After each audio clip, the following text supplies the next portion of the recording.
Hi അസ്സലാമു അലൈക്കും. നമ്മളിന്ന് ഉണ്ടാക്കാൻ പോകുന്നത് ബ്രെഡ് വെച്ചിട്ട് നല്ല സ്വീറ്റായൊരു മലബാർ റെസിപ്പിയാണ്. ഇത് ഇടയ്ക്കൊക്കെ നമുക്ക് നോമ്പ് തുറക്കായാലും അല്ലെങ്കിൽ പല ഇതിലും വീട്ടിൽ ഗസ്റ്റ് വരുമ്പോഴും അല്ലെങ്കിൽ ഈവനിങ് ചായക്കായാലും നമ്മൾ ഉണ്ടാക്കുന്ന നല്ല ടേസ്റ്റി ആയിട്ടുള്ളൊരു സ്വീറ്റായ ബ്രെഡിൻ്റെ റെസിപ്പി കേട്ടോ. അതിന് വേണ്ടി 2 മുട്ട എടുത്തിട്ടുണ്ട്. അപ്പോൾ നമുക്കിതിലോട്ട് ആവശ്യം ഒരു 1/4 കപ്പ് പാലും പഞ്ചസാരയും ഏലക്കായും കേട്ടോ. അതെല്ലാം കൂടെ ചേർത്തിട്ട് നമുക്ക് എന്ത് ചെയ്യാം, നന്നായിട്ടൊന്ന് ബീറ്റ് ചെയ്ത് കൊടുക്കാം.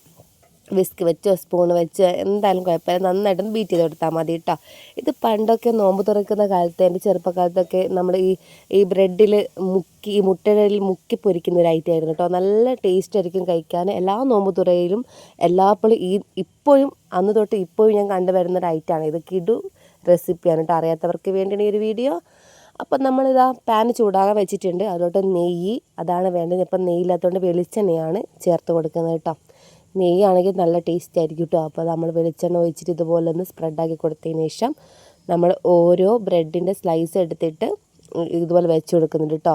നിങ്ങൾക്ക് വേണമെങ്കിൽ മുട്ടയിലേക്ക് ഡിപ്പ് ചെയ്ത് ഇതുപോലെ ഇട്ട് കൊടുക്കാം. ഞാൻ ഇപ്പോൾ രണ്ടും കാണിക്കുന്നുണ്ട്. ഇതുപോലെ വെച്ച് കൊടുത്തതിന് ശേഷം ഒരു ഭാഗത്ത് സ്പൂൺ വെച്ച് ഒഴിച്ച് കൊടുക്കാം.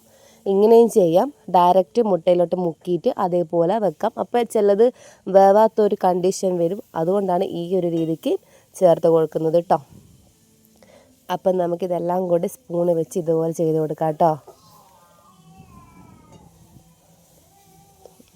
നമുക്ക് ഇതുപോലെ ചേർത്ത് കൊടുത്തതിന് ശേഷം ഞാനിതാ തിരിച്ചിട്ട് കൊടുക്കുന്നുണ്ട് കേട്ടോ. എന്നിട്ട് ആ സൈഡും ഇതേപോലെ നമുക്ക് ഒഴിച്ചു കൊടുക്കാം. ഒഴിച്ചില്ലെങ്കിലും പ്രശ്നമില്ല, ഒഴിക്കുന്നുണ്ടെങ്കിൽ ഒത്തിരി ടേസ്റ്റ് ആയിരിക്കും. അപ്പം ഞാനിപ്പോൾ ഇതിലോട്ട് ഇത് ഒഴിച്ച് കൊടുക്കുന്നില്ല. അടുത്തത് ഇതുപോലെ ഡിപ്പ് ചെയ്തിട്ടാണ് ചെയ്ത് കൊടുക്കുന്നത് കേട്ടോ. മുട്ടയെല്ലാം മിക്സിയിലോട്ട് ഡിപ്പ് ചെയ്തിട്ട് ഇതുപോലെ നന്നായിട്ട് മുരിച്ചെടുക്കുന്നുണ്ട്. അപ്പോൾ ഇത്രയേ ഉള്ളൂ, വളരെ സിമ്പിളാണ്. കുട്ടികൾക്കായാലും നല്ല ടേസ്റ്റ് ഇഷ്ടമായിരിക്കും. നിങ്ങൾ വീറ്റ് ബ്രെഡൊക്കെ വീട്ടിലുണ്ടെങ്കിൽ കുട്ടികൾക്ക് അതുപോലെ ചെയ്ത് കൊടുക്കും കേട്ടോ. അപ്പോൾ ഞാൻ ഇതുപോലെ രണ്ടാമത്തത് ഇതുപോലെയാണ് ചെയ്ത് കൊടുക്കുന്നത്. ബാക്കിയുള്ള മിക്സിയിലോട്ടും ഇതുപോലെ ഇട്ടിട്ടാണ് നമ്മൾ നോമ്പിനൊക്കെ ചെയ്തെടുക്കാറ് കേട്ടോ. അപ്പോൾ നന്നായിട്ട് ലോ ഫ്ലെയിമിലാക്കി വെക്കണം. അപ്പോഴാണ് നന്നായിട്ട് വേവൂ. ഹൈ ഫ്ലെയിമിലാക്കി വെച്ചാൽ ഉള്ളു വേവില്ല, മുട്ടയുടെ ചൊവ നമുക്ക് മനസ്സിലാവും. അപ്പോൾ നമുക്ക് എന്ത് ചെയ്യാം, ഇതുപോലെ നന്നായിട്ട് മുരിച്ചെടുക്കാം. ഈ ഒരു നിറാകും വരെ ഒന്ന് വെയിറ്റ് ചെയ്യാം കേട്ടോ. ലോ ഫ്ലെയിമിൽ വെച്ചിട്ട് നമുക്കിതുപോലെ ആക്കിയെടുത്താൽ നമ്മുടെ sweet bread egg recipe ready ആയിട്ടുണ്ട്. അപ്പോൾ എല്ലാവരും ട്രൈ ചെയ്ത് നോക്കുക. ഫ്രണ്ട്സിനും കൂട്ടുകാർക്കൊക്കെ ഒന്ന് അയച്ചു കൊടുക്കുക. ഇതുവരെ സബ്സ്ക്രൈബ് ചെയ്ത കൂട്ടുകാരുണ്ടെങ്കിൽ സബ്സ്ക്രൈബ് സപ്പോർട്ട് ചെയ്യുക. മറ്റൊരു വീഡിയോ കാണാം. Thank you for watching.